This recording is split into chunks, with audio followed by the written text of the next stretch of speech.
안녕하세요. 하미교회 손호열 목사입니다. 드디어 2022년 새해가 시작됐어요.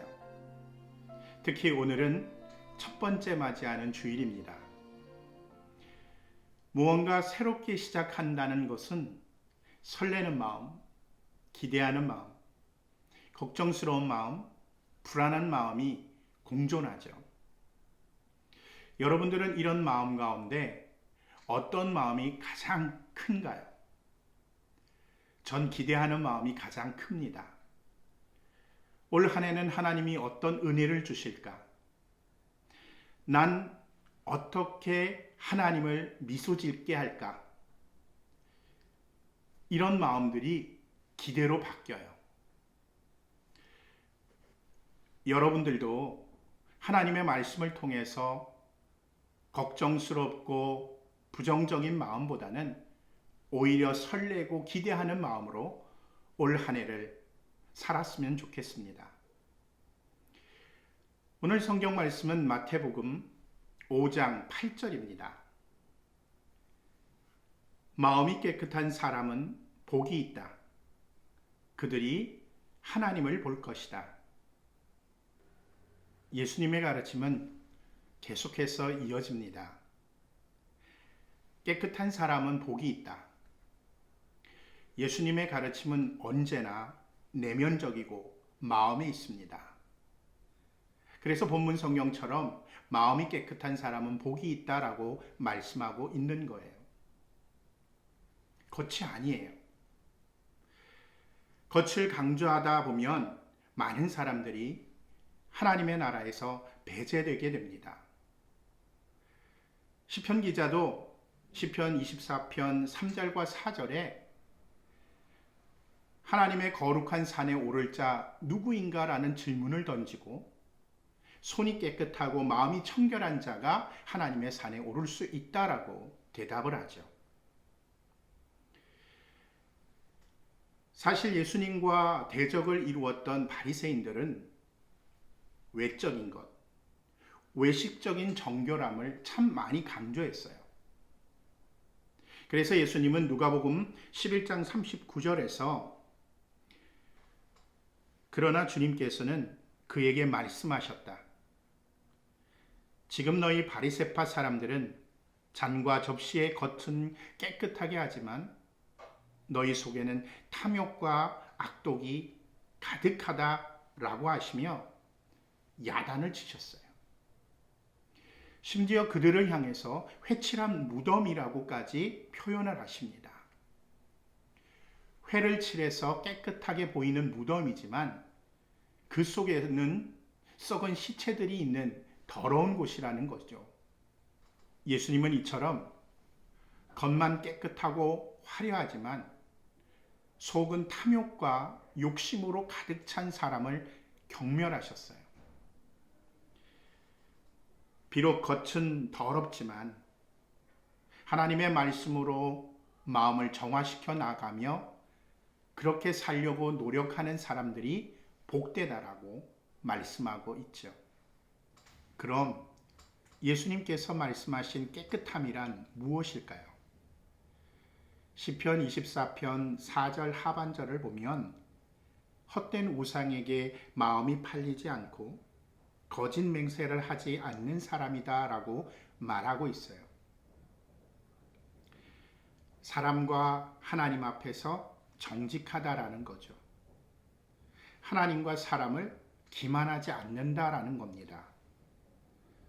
무언가 마음속에 꿍꿍이를 숨겨놓고 겉으로는 다른 척 그렇게 하지 않는다라는 거예요.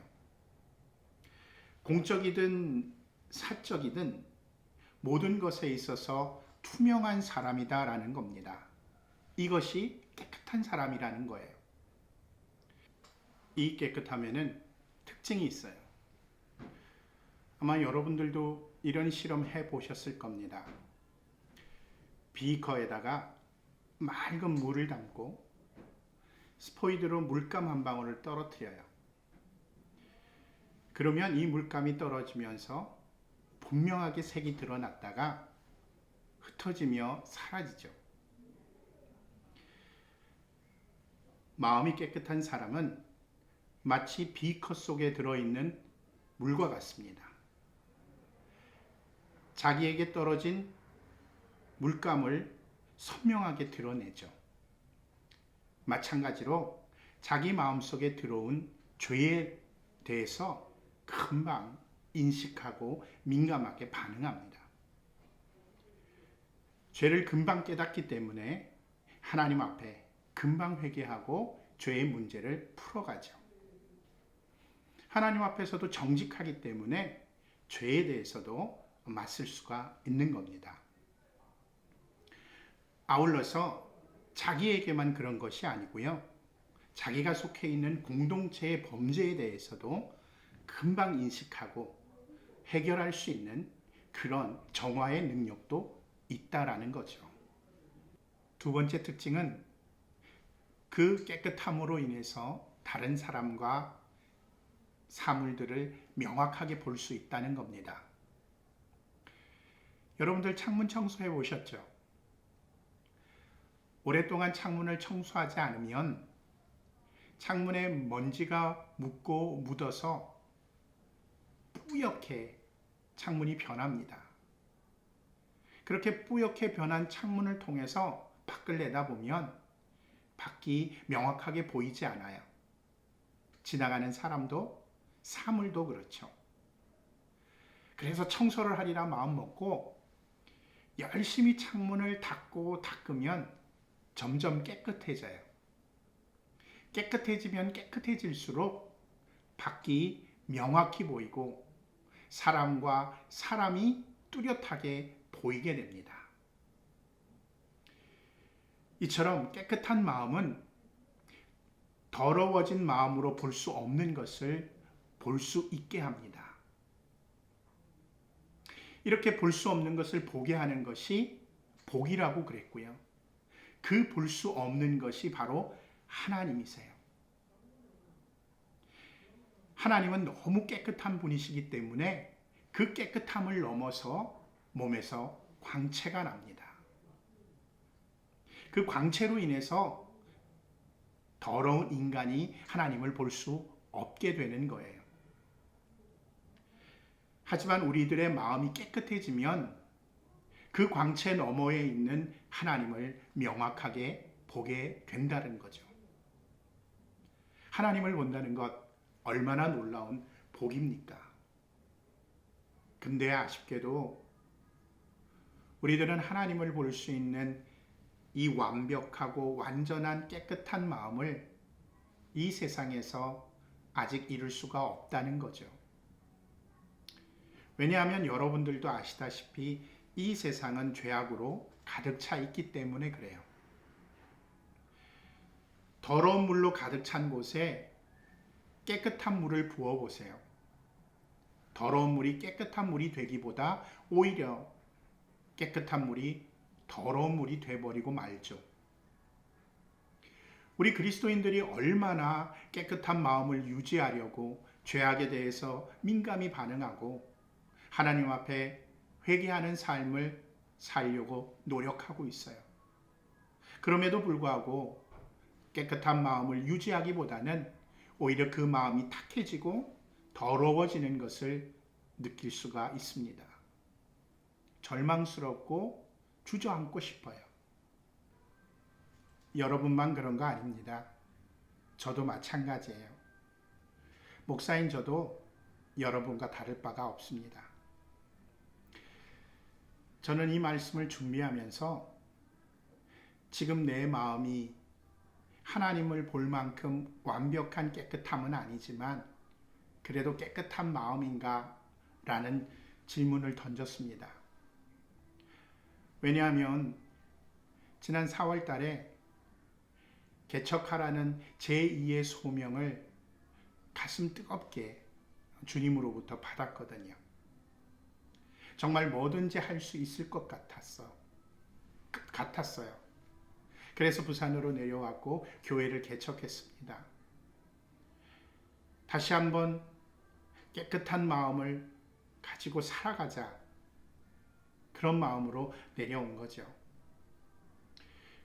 근데 몇 달 지나는 사이 저는 벌써 게을러졌고요. 깨끗한 마음을 유지하는 노력이 점점 줄어들고 있어요.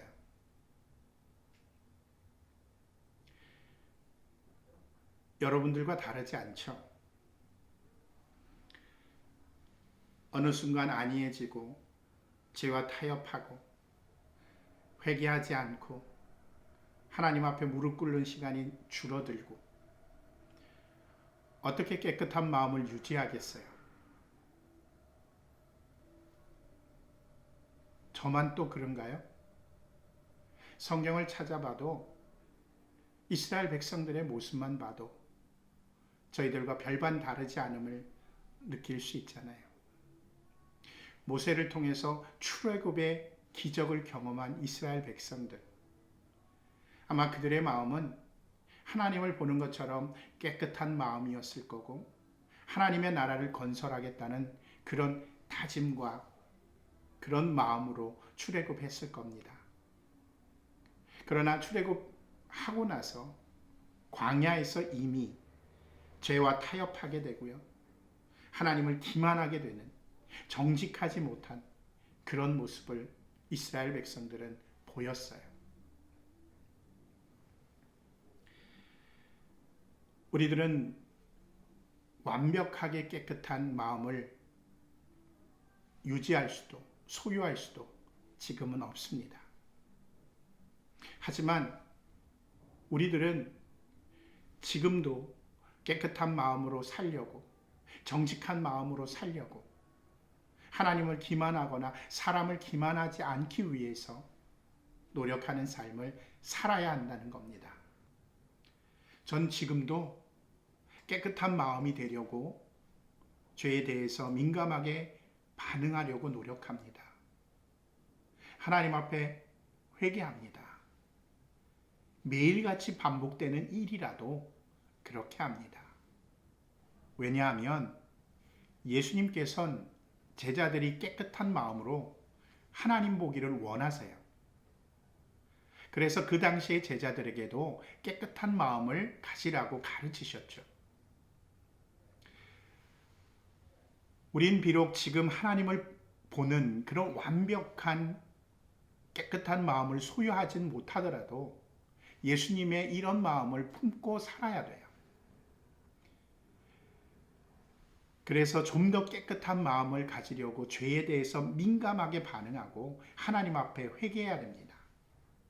물론 하나님과 사람 앞에서 정직하게 살아가려고 노력해야 돼요.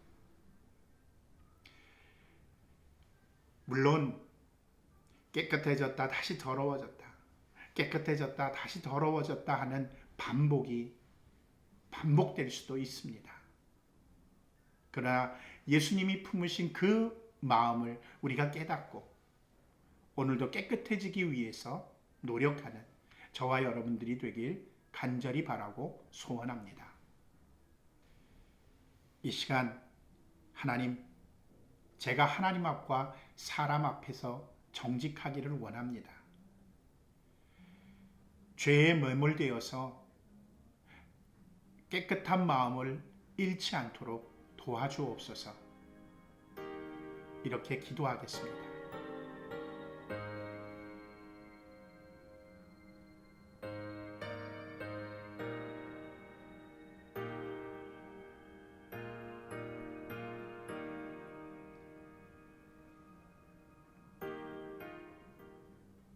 다음 주에 뵙겠습니다.